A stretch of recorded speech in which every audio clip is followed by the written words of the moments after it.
All right, so there's a variety of different tools that we can use along this process of the continuous improvement. And each of those four stages that we talked about in the previous video have different uses for each one of these tools.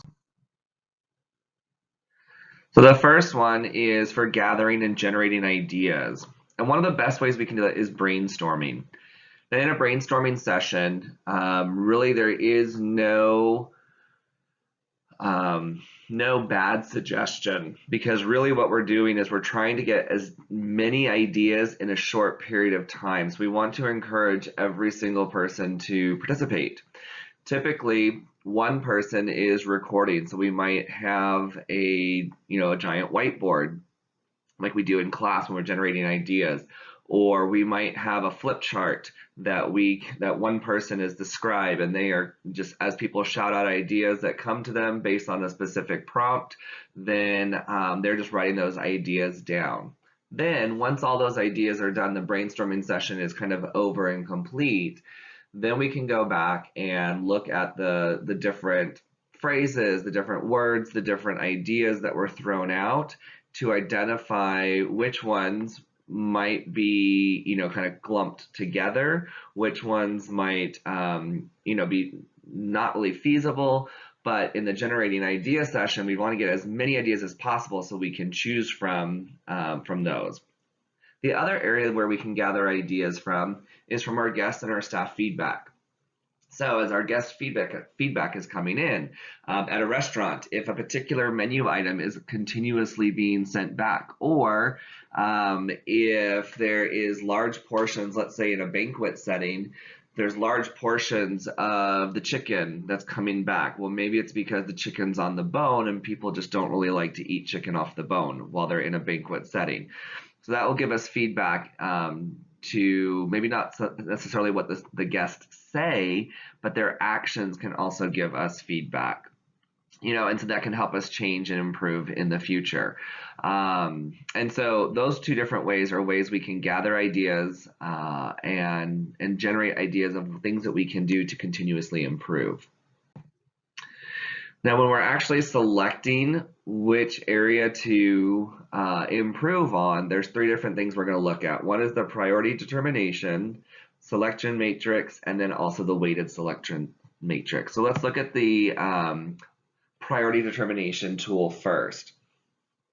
So as I kind of think about this concept, I think about it reminds me a little bit about the the eye doctor. When you go for an eye exam and you're sitting there and they're like, does number 1 or number 2 look better? Does number 2 or number 3 look better? And so I kind of get that idea of me sitting in a chair doing an eye exam when I'm going through this process.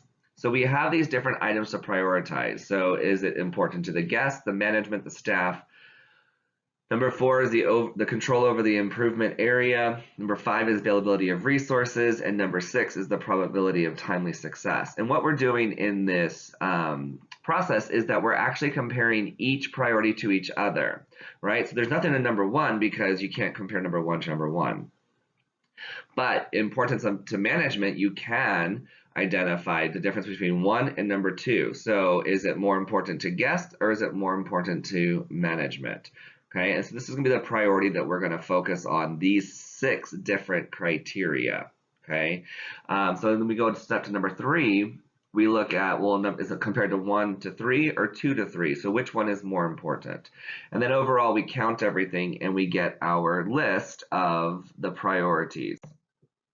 Now in the selection matrix, with the selection versus the weighted matrix, so selection's here on the left and weighted is on the right.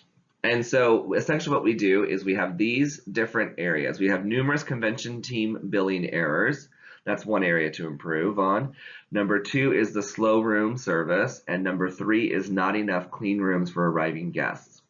And so what we do is we give those based on our criteria that we discussed before.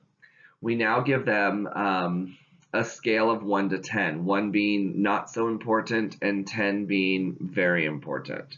Okay, and so once we do that for each criteria and each area to improve, we can get a total score. So you can see here, our priority would be the numerous convention business billing errors.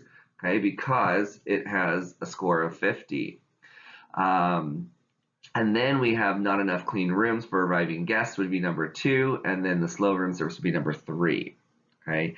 Now, if we actually did a weighted matrix compared to the importance of that priority that we talked about, importance to guest ended up being our highest priority. So because that's our highest priority, that gets a 6 rating. And so we multiply each area by 6. So importance to guests, the probability of timely success is our next priority.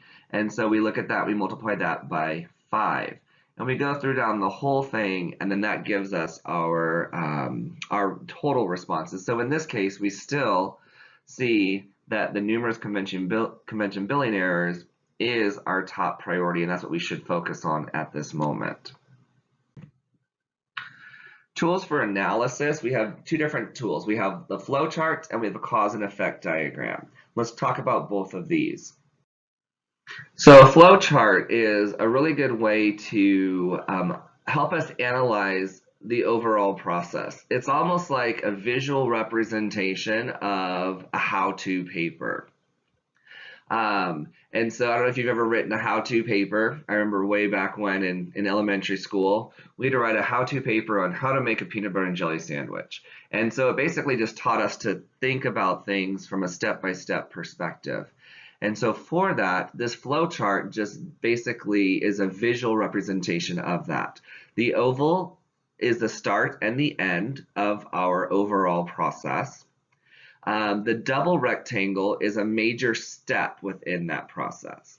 The arrow is going to tell us which direction we are flowing, which is the direction that we go.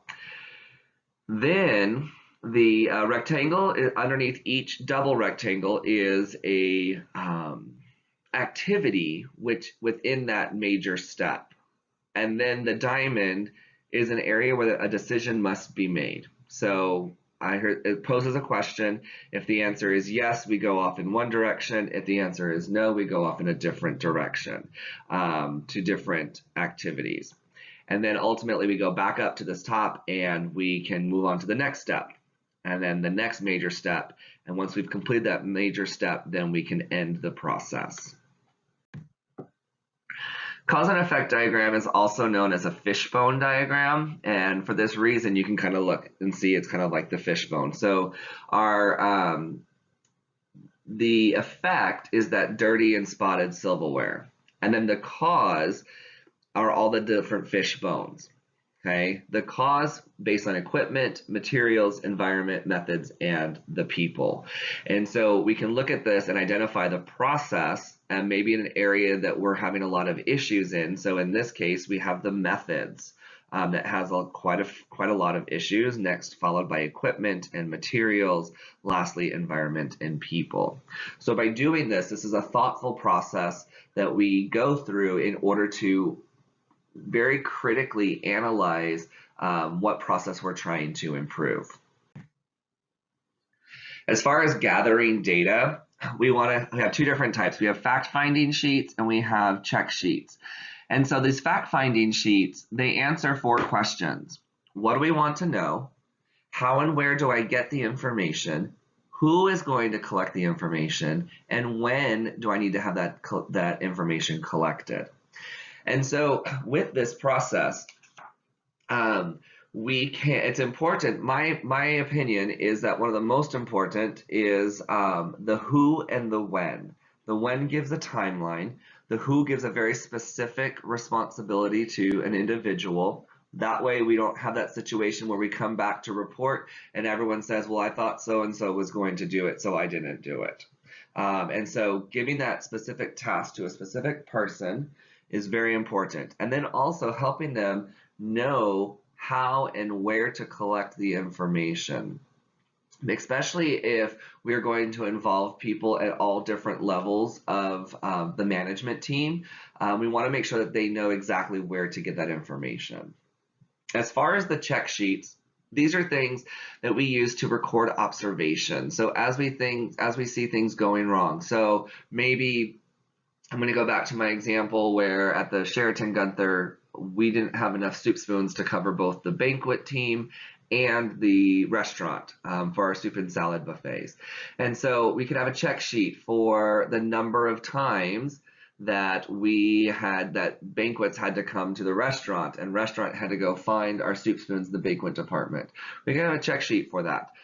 We can have a check sheet for the number of times that a specific entree, let's say we have a bone-in chicken leg and thigh, and a lot of that meat is coming back. A lot of those items are coming back. And so as our servers are bussing tables at a banquet, they can kind of keep track of how many times there's a large portion of that entree returning. And if we can see that trend, then we can use that information to help us improve in the future.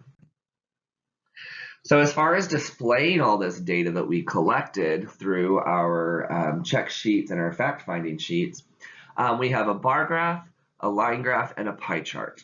Okay, a bar graph is something that shows relationship between two or more items. It can be horizontal or vertical represented, but there's two different items that are on each axis. So, one might be the variety of different departments on the bottom axis. On the vertical axis, it might be the number of mistakes made during a period. And so we can identify by department which department is making the most guest-related mistakes. And so then we can focus on that area to improve. The line graph shows a pattern over time. So a line graph is kind of what I've been using for our baseline measurements and whatnot. Pie charts are very useful when it comes to representing things as a percentage. So whatever this portion is compared to the percent of the whole of the department.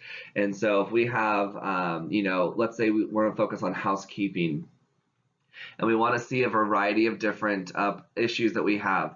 Hair in the bathrooms, not clean sheets, stained towels, and the floor not being vacuumed. So those four criteria, those four areas of improvement, we can identify the number of errors, the number of reports that we get from our guests for each one of those areas, and then we can represent them as a pie chart. And so we can see the percentage overall issues that we have, and the largest percentage issue is the one we're going to focus on.